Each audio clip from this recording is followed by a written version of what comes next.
Pour les registres de l'état civil, Manuel dos Santos. Pour les passionnés de foot, Garrincha. Pour ses coéquipiers, Mané.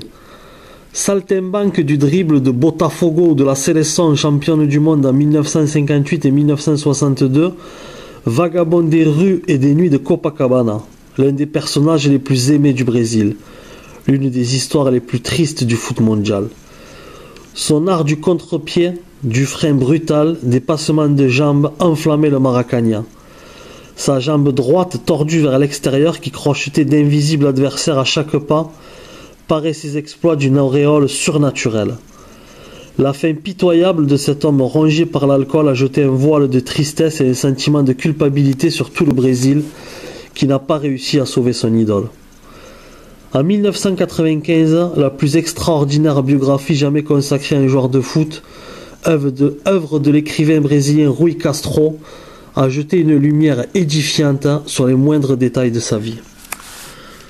Son arrière-grand-père paternel, un Indien de la tribu des Funios, fut réduit à l'esclavage au milieu du XIXe siècle. Son grand-père, José, épousa Antonia, fille d'un Africain et d'une Indienne. Son père, Amaro, cordonnier à Olinda, tout près de Recife, se maria avec Maria Carolina, une mulâtre, avant de s'établir à Pau Grande, une ville d'industrie textile, à quelques encablures de Rio. De l'aïeul indigène au père métis, de 1865 à 1933, une tradition résista au croisement, au voyage et au temps, le cachimbo. Une médecine artisanale qui soigne tout, de l'angine à la coqueluche, en passant par l'asthme et les maux de dents. Les femmes en boivent durant leur grossesse et en donnent aux nourrissons pour les aider à trouver le sommeil. Ce remède miracle est fabriqué avec du miel, des bâtons de cannelle et de la cachaça, le torboyau 40 degrés minimum, extrait de la canne à sucre. Le cachimbo est sans doute aussi un aphrodisiaque. À Pau Grande, entre la fin des années 20 et le début des années 30, Amaro, futur père de Garrincha, profite du prestige que lui confère son statut de garde à l'usine textile. On a vite fait de lui créditer 25 fils disséminés dans le voisinage. Garrincha est l'un des 9 autres qui dorment sous son toit, les officiels, les reconnus, que lui a donné Maria Carolina, sa légitime. Amaro, élevé au cachimbo, est alcoolique. Son fils, Manuel, nourri au cachimbo avant même sa naissance le 28 octobre 1933, sera aussi alcoolique.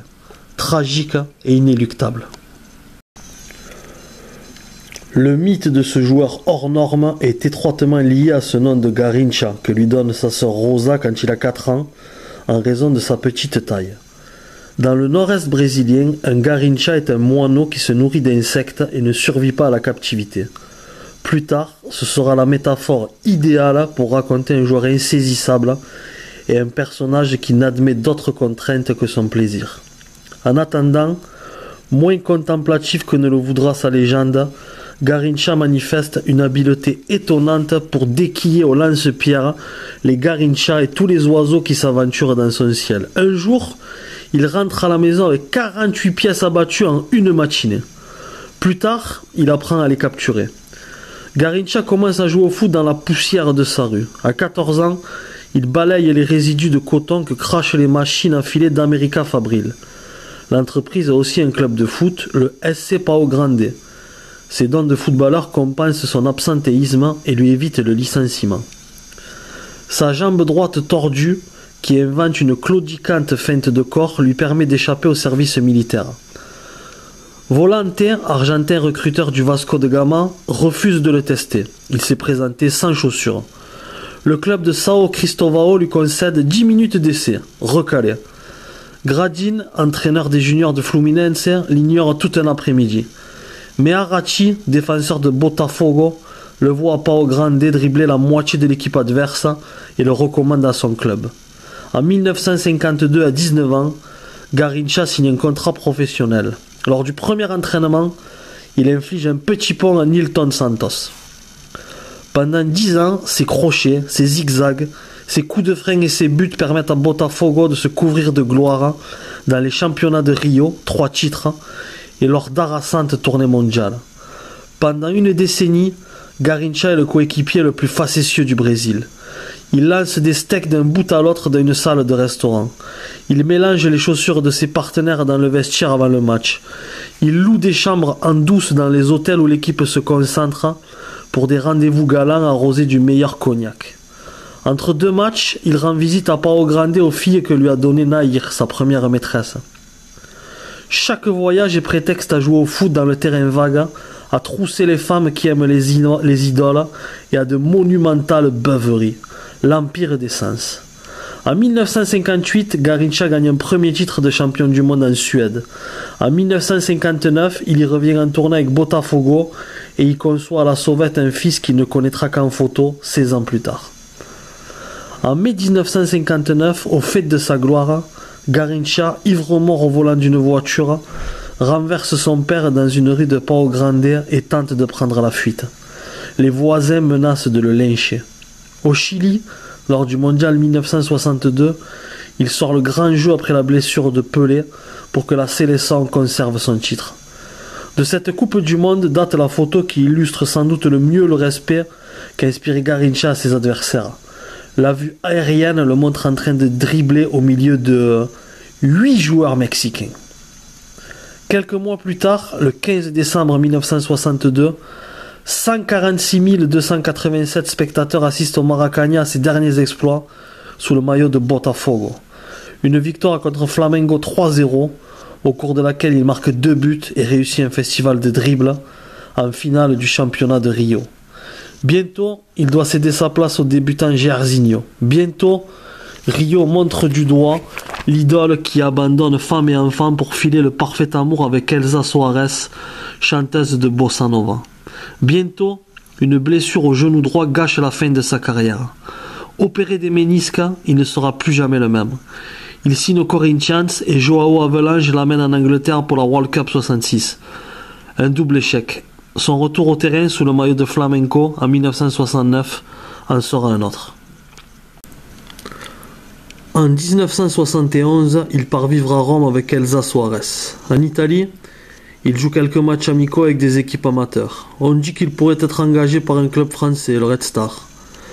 Finalement, après 2 ans en Europe, il rentre à Rio et signe pour Olaria, un tout petit club. Il débute au Maracanã contre Flamengo devant 50 000 spectateurs. Il a 38 ans, il est hors de forme, son genou enfle au moindre effort. Pathétique. Dans la tribune, des gens pleurent. Garrincha n'a jamais su négocier ses contrats, il a dépensé sans compter. Un avocat a convaincu Nahir, mère de ses filles, de le dépouiller. Alors ses amis, joueurs, journalistes, se mobilisent et organisent un somptueux jubilé auquel participe la sélection championne du monde 1970. Le 19 décembre 1973, 100 000 personnes l'acclament une dernière fois au Maracanã. Il est renfloué, mais pas pour longtemps. Désœuvré, il boit, chaque jour davantage. Victime d'un accident de voiture qui coûte la vie à la mère d'Elsa, il tente de se suicider. Elsa Soares perd ses dents dans des scènes de violence domestique. En août 1977, elle jette l'éponge et l'abandonne. Garrincha est plus seul que jamais. Plus seul que sur la photo du Mondial 62, au milieu de 8 Mexicains. Entre 1979 et 1983, il est interné à 15 reprises, souffrant de délirium très mince quand il ne boit pas. À l'hôpital, il ingurgite l'alcool des infirmières. En juillet 1979, il ne pèse plus que 48 kilos et souffre de convulsions. L'année suivante, c'est un mort-vivant qui défile lors du carnaval de Rio, affaissé sur un char d'une école de samba qui lui rend ainsi le pire des hommages. Devant leur téléviseur, des millions de Brésiliens ne peuvent contenir leurs larmes. Alerté, l'association de garantie à l'athlète professionnel le prend en charge.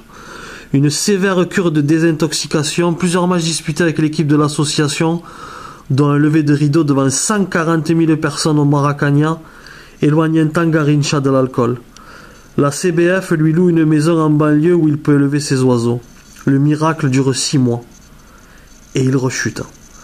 En 1982, il passe 54 jours dans un hôpital. Peu après, des passants le trouvent écroulé dans la rue. Le 20 janvier 1983, il meurt d'un œdème pulmonaire dans une clinique de Bangu, près de Rio. L'oiseau s'est envolé. Il n'avait même pas 50 ans. En 2017, 34 ans après sa mort, surprise, la dépouille de Garrincha disparaît. Rosangela Santos, une des filles du double champion du monde, expliqua que le corps de son père avait été exhumé il y a plusieurs années sans son autorisation et que la famille en a perdu toute trace depuis. Selon elle, le corps aurait été exhumé il y a plus de 5 ans, quand une de ses tantes a dû être enterrée dans le caveau familial. C'est à ce moment-là que la dépouille mortelle du joueur se serait perdue. C'est indécent de penser que quelqu'un a pu s'en emparer sans prévenir, s'est plainte la fille de Garrincha. Aujourd'hui, nous sommes en 2025 et cette dépouille n'a toujours pas été retrouvée. Triste, cruelle ironie du sort, où même dans la mort, Garrincha est insaisissable.